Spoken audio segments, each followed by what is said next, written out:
జై శ్రీరామ్ అండి. అడవిలో ఒంటరిగా ఉన్న మైలని మా సీతమ్మ తల్లిని రావణాసురుడు ఎత్తుకపోతే ఆ రావణాసురుడిని వెంటాడి చంపిన రాముడి పక్షాన కోట్లాది మంది వానరసేన ఉన్నట్టు రాముని పక్షాన ధర్మం పక్షాన నిలబడతారా? ఆలోచన చేయండి. సీతమ్మ తల్లిని ఎత్తుకొచ్చిండు మా ప్రభు అని సీతమ్మ తల్లికి మాకేం సంబంధం అన్న రాక్షస సేనుల పక్షాన్ని నిలబడతారా? ఒక్కసారి ఆలోచన చేయండి మిత్రులారా, ఒక్కసారి ఆలోచన చేయండి. మీ ఇంట్లో అమ్మ అక్క చెల్లె ఉంటే ఆలోచన చేయండి. ఈ పాటికి అది ఎవరో మీకు అర్థమైంది కదా, బండి సంజయ్. నోరు తెరిస్తే దేశం కోసం ధర్మం కోసం అనే ఈ దౌర్భాగ్యుడు జై హనుమాన్ ఈ స్వామి ఇట్లాంటి తంబాకైతే కొడుకు ఏకంగా పోరంబోకయ్యాడు. అయ్యను బట్టి కొడుకుంటాడు. అయ్యనేమో అయ్య మీద చాలా ఎలిగేషన్స్ వచ్చినాయి. ఓ బీజేపీ మహిళనే చెప్పింది కమిట్మెంట్ గురించి. ఆ మాత మీరు విన్నారు కదా. ఇప్పుడు ఇది ఇక అయ్యకి ఇట్లుంటే కొడుకు ఎట్లుంటాడు? 100% ఇట్లే ఉంటాడు. అందుకనే అయ్య తంబాకు, కొడుకు పోరంపు. ఎవరికి అండ్లే మిత్రులారా. కొంతమంది కట్టర్ బీజేపీ వాళ్ళు నాకు అప్పుడప్పుడు మాట్లాడుతుంటారు, అన్న ధర్మం ప్రమాదంలో పడిపోయింది. ధర్మం ప్రమాదంలో వల్లే ఇలాంటి దౌర్భాగ్యులకు అవకాశం ఇచ్చి దేశ అత్యున్నత పదవులు ఇస్తే గప్పుడు ధర్మం ప్రమాదంలో పడుతుంది. ధర్మం గురించి వేరేవాడు మాట్లాడినప్పుడు మాట్లాడడానికి మనకు ముఖం ఎత్తుకునే పరిస్థితి ఉండదు ఇలాంటి వాళ్ళు చేసిన కార్యక్రమాల వల్ల. మిత్రులారా, బండి సంజయ్ కొడుకుకి ఒకసారి చూడండి. జాతీయ పార్టీ కాంగ్రెస్ పార్టీ బండి సంజయ్ మోదీని ఆ పోరన్ని నడి రోడ్డు మీద నిలబెడుతుంటే నేషనల్ మీడియా కడిగి పారేస్తుంటే మరి మన దగ్గర ఏం చేస్తుంది అంటే కాంగ్రెస్ పార్టీకి ఇట్లా అవుతుంది. వీళ్ళు SR brothers, RS brothers, Sanjay Revanth brothers లెక్క ఆలింగనం చేసుకున్నాక ఒకడు కేంద్ర హోంశాఖ మంత్రిగా సహాయ మంత్రిగా ఉంటే ఇంకోడు రాష్ట్ర మంత్రిగా హోంశాఖ మంత్రిగా ఉంటే ఆ 17 ఏళ్ళ అమ్మాయి ఇచ్చిన ఫిర్యాదు కేసు నమోదు అవుతుందా? ఒక్కసారి ఆలోచన చేయండి. నమోదు అవుతుందా? పైగా ఆమె మీదనే ఉల్టా కేసు అవుతుంది. ఇది ఒక్కసారి చూడండి. 17 ఏళ్ళ బాలికను హనీ ట్రాప్ చేసి మద్యం తాగించి వేధించి బాధిత కుటుంబాలు రాజీ కోసం వినకపోతే రాజీ కోసం బెదిరింపులు విననందుకు బాధితురాళ్లపైనే ఉల్టా కేసు. అంటే ఎట్లా కేసు అయిందంటే ఆ అమ్మాయే పిలిచి ఆ అమ్మాయే నిద్రగోలు వేసుకొని ఆ అమ్మాయే మందాగి ఆ అమ్మాయే రేప్ చేయించుకొని ఆయన మీద కేసు పెట్టినట్టుంటుంది. మిత్రులారా, మన ఇంట్లో ఆడపిల్లలు ఉన్నారన్న సంగతి మర్చిపోయి కొంతమంది దేశం కోసం ధర్మం కోసం అని ఈ దౌర్భాగ్యుల గురించి పోస్టులు పెడుతున్నారు. దయచేసి ఇవి దేశానికి ధర్మానికి ప్రమాదం. నేను ఎందుకు ఈ మాట అంటున్నా అంటే మిత్రులారా, ఒకసారి దేశం మొత్తం వీళ్ళ బండారం బయట పెడుతుంటే మనోళ్ళేమో సపోర్ట్ చేస్తున్నారు. మీడియా కూడా అయితే మామూలుగా లేదు. ఇది ఒకసారి ఇన్నూరి మీకే అర్థమవుతుంది. రఘు, ఏమైంది స్వామి నీకు? ఏమైంది? నీకేమన్నా అయిందా? కేంద్ర మంత్రి కొడుకు అంటే పోక్సో కేసులో ఇరుక్కునే అవకాశం ఉందా? ఇరుక్కునే అవకాశం ఏంది? పడైనా పాలు తాగే పోరడా? అమ్మాయిని 100 కిలోమీటర్లు ట్రావెల్స్ చేయించుకుంటా, రీల్స్ చూపించుకుంటా, వాడిని రౌడీజాన్ని ప్రమోట్ చేసుకుంటా, ఒంటరిగా తెలిసి తెలియని అమ్మాయిని దూర ప్రాంతాలల్లో విచ్చలవిడిగా ఏం తాగిచ్చిండు, ఏం చేసిండు, అమ్మాయి ఎందుకు 2 సార్లు సూసైడ్ అటెంప్ట్ చేస్తుంది? దాన్ని కూడా ఇరికించడం ఏంది రఘు? నీకు కూడా ఆలోచన చేయి. ఇంకా మీకు కొన్ని విషయాలు చెప్తా. నేషనల్ మీడియా ఏం చేస్తుంది, వీళ్ళు ఏం చేస్తున్నారు ఇది చూడరు మిత్రులారా. బండి భగీరథ్ తప్పు చేస్తే, బండి సంజయ్ కొడుకు అని రాయట్లేదు, బండి భగీరథ్ తప్పు చేస్తే శిక్షిద్దాం కానీ సంజయ్ని ఎందుకు టార్గెట్ చేస్తామని మనోడు అంటుండు. ఏమనాలే? ఉద్యోగంలో పనిచేసిన బిడ్డనే, మంచోడే, కానీ ఏంది ఈ పిచ్చగుళ్ళ పని? ఇంత ఏం ప్యాకేజ్ వస్తాయి? తీర్మానం మళ్ళీ చెప్పినట్టు అన్ని పార్టీల నుంచి ప్యాకేజ్ వస్తున్నట్టు ప్యాకేజ్ ఏం తీసుకొని పాడాను? గింత నీచ పనికి ఎట్లా మాట్లాడుతున్నావు? ఎట్లా నోరు వచ్చింది? ఏమన్నావు? బండి భగీరథ్ తప్పు చేస్తే సంజయ్ని ఎందుకు టార్గెట్ చేస్తావు? సంజయ్ని నడి రోడ్డు మీద చెప్పులతో కొట్టాలి. కేంద్ర మంత్రి కొడుకు మీద అభియోగం వచ్చిన వెంటనే తీసుకొని పోయి నా కొడుకు తప్పు చేసిండా లేదా ఇన్వెస్టిగేషన్ చేయమని చెప్పాలి. బుడ్డ కేసులు పెట్టిస్తావు. ఎంత చిన్న కేసులు తెలుసా స్వామి? బుడ్డ కేసులు ఏ స్టేషన్ బెల్ ఇచ్చి తీసుకుపోతాం అన్నట్టు చిన్న కేసులు ఇగో వెలుగు పేపర్లో రాసిర్రు, చిన్న చిన్న కేసులు 74, 75 బిఎన్ఎస్ సెక్షన్లతో పాటు 11 రెడ్ విత్ ఫోక్సో పెట్టిర్రు. అంటే 5 ఏళ్ళు 7 ఏళ్ళ పైన లేవు, అంటే స్టేషన్ బెల్ ఇచ్చేసినట్టు. మా క్రిషాంక్ ప్రశ్నిస్తే తీసుకపోయారని 20 రోజులు జైల్లో పెడతారు. మైనర్ని మందు తాగిచ్చి ట్రాప్ చేసి పెళ్లి చేసుకుంటా అని మోసం చేసి ఆగం చేస్తే కేసులు చిన్న చిన్న కేసులు కడతారా? స్టేషన్ బిల్ కేసులు కడతారా? దీనికి నువ్వు సపోర్ట్ చేస్తున్నావా భరత్? ఉద్యమాల నుంచి వచ్చినవా భరత్? నీకు ఏమైందా?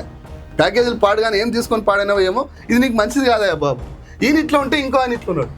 ఎవరట V6లో పనిచేసిన జర్నలిస్ట్ కేసును డ్రాప్ చేయడానికి ప్రయత్నం చేసిందట.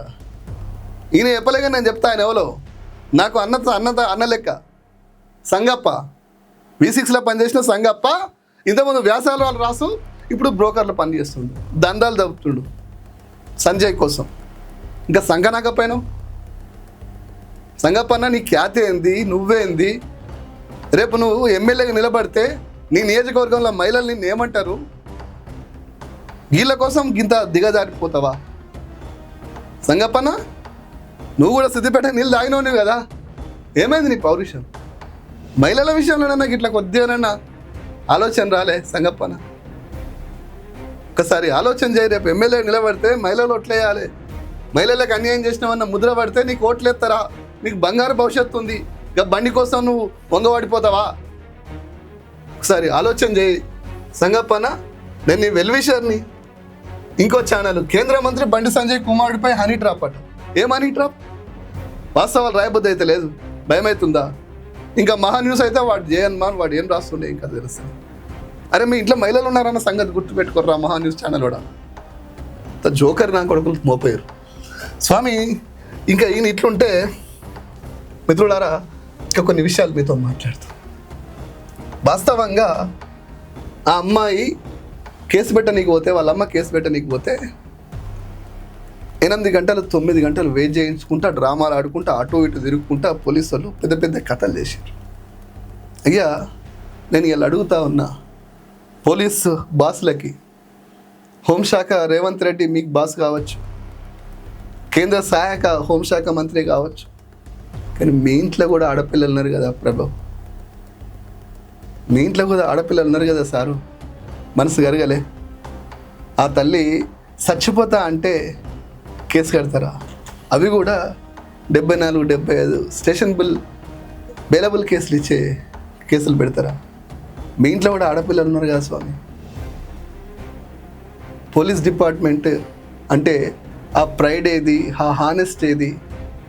ఎంతోమంది పోలీసులు ప్రాణ త్యాగం చేస్తే ఆ పోలీసులకు అంతో ఇంత గౌరవం ఉంది, దాన్ని పోగొడతారా స్వామి? సంజయ్ అంటే భయపడుతుర్రా? తప్పు చేస్తే కదా భయపడాల్సింది. సంజయ్కి రేవంత్కి భయపడతారా? ఈ పోలీస్ స్టేషన్ కాబట్టి ఇంకో పోలీస్ స్టేషన్ పోతారు, కానీ గర్వంగా తలెత్తుకుంటట్టు నిలబడతారు కదా. తలదించుకునే పని చేశారు కదా పోలీస్ వ్యవస్థ మొత్తం. పోలీస్ అన్నాళ్ళారు ఒకసారి ఆలోచన చేయండి. మిమ్మల్ని అన్నాలన్నా కూడా సిగ్గు అవుతుంది. అన్న అంటే వెంటనే చెల్లి అదికి వస్తుంది. మరి చెల్లెకి అన్యాయం చేసినాడు అన్న ఎట్లయితాడు అని మళ్ళీ నా మనసు నన్ను ప్రశ్నిస్తుంది. ఒకసారి పోలీస్ వ్యవస్థని మొత్తం తలదించుకునే పని చేశారు పేట్ బషీర్బాగ్ పోలీసు వాళ్ళు. ఒకసారి ఆలోచన చేయండి. ఆ అమ్మాయితో తిరిగింది నిజం, ఆ అమ్మాయిని వాడుకున్నది నిజం, ఆ అమ్మాయిని మోసం చేసింది నిజం, ఆ అమ్మాయికి మాయ మాటలు చెప్పింది నిజం, ఆ అమ్మాయిని 100 కిలోమీటర్లు తన కారులో ఒంటరిగా, ఫ్రెండ్స్ ఉండొచ్చు కానీ ఒంటరిగా గడిపిన నిజాలు నిజం. దాన్ని దాచిపెట్టడానికి ఆమెనే ఒక ముద్దాయిగా నిలబెట్టే పేట్ బషీర్బాగ్ పోలీసులు, కరీంనగర్ పోలీసులు చరిత్రలో హీనంగా నిలబడతారు. రాసి పెట్టుకోరు. ఒక ఆడదాని జోలికి వస్తే ఏమవుతుందో రామాయణ మహాభారత ఇతిహాస పురాణాలు చెప్తున్నాయి. పైగా ఒక మైనర్ అమ్మాయిని మీరు ఈ విధంగా హనీ ట్రాప్ పేరు మీద ఆ అమ్మాయినే దోషిగా నిలబెట్టే ప్రయత్నం చేస్తున్న ప్రతి వ్యక్తి ఇలా రేపు శిక్షించబడతారు. బేటీ బచావో బేటీ పడావో అని ఏం చెప్తాడు నరేంద్ర మోడీ ఇలా తెలంగాణకు వచ్చి? బండి సంజయ్కి కేంద్ర హోం సహాయ శాఖ మంత్రి ఇస్తే ఆ స్వామి రౌడీ రాజ్యం నడిపిస్తున్న వాళ్ళ కొడుకు అని చెప్తాడా? ఎక్కడ దేశంలో కాంగ్రెస్ బీజేపీ కొట్లాడతాయి, కానీ వీళ్ళు కలిసిపోయారని చెప్తారా? బడే బాయ్ చోటే బాయ్ అని చెప్పి వాళ్ళ బంధాన్ని చెప్తాడా? కేంద్ర హోంసహాయ శాఖ మంత్రి, రాష్ట్ర హోంశాఖ మంత్రి, ముఖ్యమంత్రి కలిసి 17 ఏళ్ళ అమ్మాయిని ఆగం చేస్తున్నారని చెప్తారా? ఏం చెప్తాడు వచ్చి నరేంద్ర మోదీ? మీకేం విలువ ఉంటుంది ఇలాంటి వాళ్ళని ఎంకరేజ్ చేస్తే? సోషల్ మీడియాలో కొంతమంది ఇలా కోసం ఓ మాత ఏడుస్తుంది. సిగ్గుండాలే మాత, దేనికి ఏడుస్తున్నావు? రాముడట, శివాజీ అట, బండి సంజయ్ అట, సిగ్గుండాలి ఆ మాట అనడానికి. నువ్వు ఆడపిల్లవే కదా, ఆడపిల్ల లెక్క ఆలోచన చేయాలి కదా. ఇంకో ఆమె నోరు తెరిస్తే నేను ఆడపిల్లల కోసం నిలబడతా, పార్టీ పెట్టినా, పాంచజన్యం పూరించిన అని. ఏం పూరించినా? ఏడ కూర్చున్నావు? బండి సంజయ్ అనాడు అంటే భయం అవుతుందా? బండి సంజయ్ అనాలంటే భయం అవుతుందా? ఈ బండి సంజయ్లు ఆ రేవంత్ రెడ్డి ఇద్దరు కలిసి టీఆర్ఎస్ ప్రభుత్వం అధికారంలో ఉన్నప్పుడు 3వ సారి ఇస్తే మనవాడు మంత్రి అవుతాడు. మంది పిల్లల గురించి బండి సంజయ్ తక్కువేం కాదు. ఫామ్ హౌస్లా కేసీఆర్ ఓడిపోయి ఇంట్లుంటే ఫామ్ హౌస్లో నల్లపిల్లితో పూజలంట. ఇలాంటి చిల్లర పనులకు తప్ప మీరు దేనికైనా పనికొస్తారు? హిమాంశు కేటీఆర్ కొడుకు వేరే మంత్రితోటే పోయిండు. ఆయన ఒక్కని ఫోటో తీసుకొచ్చి భద్రాచలంకి పంపిస్తారా అని చెప్పిన బద్మాష్ మాటలు మాట్లాడిన నాటి రండగాళ్ళు జై శ్రీరామ్ ఇలా ఒక అమ్మాయి జీవితంతో ఆడుకుంటే మాత్రం మాట్లాడతలేదు. నోట్లో ఏం పెట్టుకున్నారో జై శ్రీరామ్. కవిత మాట్లాడవా? బండి సంజయ్ అంటే రేవంత్ రెడ్డి కోపం వస్తాయని ఏమైనా భయపడుతున్నావా? ఏం భయపడకు, ఏం భయపడకు. తెలంగాణ సమాజం తెలుసు నువ్వు తండ్రిని మోసం చేసిన బిడ్డవని. వాళ్ళకు కూడా తెలుసు నీ క్యారెక్టర్ ఏంటి. వాళ్ళు కూడా ఏమనుకోరు. ఇప్పుడైనా నోరు తెరిచి మాట్లాడు. తండ్రిని మాట్లాడుతుంటే ఇక సునీతక్క ప్రశ్నించింది ఒక మంత్రిని వ్యతిరేకంగా నిలబడి. వీళ్ళ ఆడబిడ్డ గురించి ఇక సంధ్యక్క గలం విప్పుతుంది, మాట్లాడుతుంది.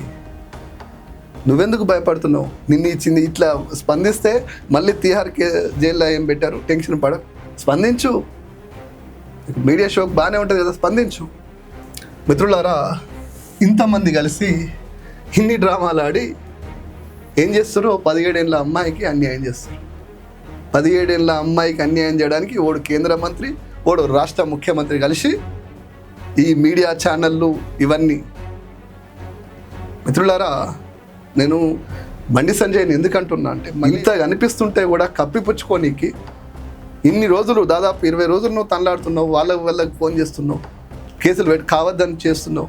ఆ తల్లి చచ్చిపోతా రేపు నరేంద్ర మోడీ మీటింగ్లో అంటే ఆ కేసు అయింది. లేకపోతే నరేంద్ర మోడీ వస్తుండు, ఆ మీటింగ్ లేకపోతే అసలు ఆ కేసు కూడా కాపు.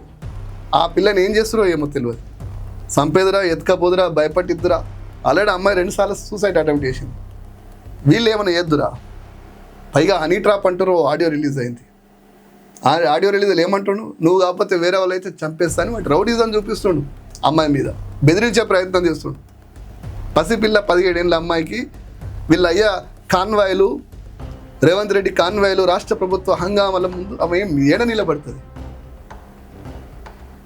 మిత్రులారా, ఒక్కసారి ఆలోచన చేయండి. ఇలాంటి బఫూన్లని ఎంకరేజ్ చేసి బీజేపీ పెద్ద బఫూన్ కావద్దని నేను చెప్తాను, రిక్వెస్ట్ చేస్తా ఉన్నా. ఒకప్పుడు భారతీయ జనతా పార్టీకి సంబంధించిన ఏబీపీ జెండా మోసిన బిడ్డగా చెప్తాను. దేశం కోసం, ధర్మం కోసం యుద్ధం చేయాల్సినవి ఇవి కావు. మిత్రులారా, ఒకసారి ఆలోచన చేయండి. జై శ్రీరామ్.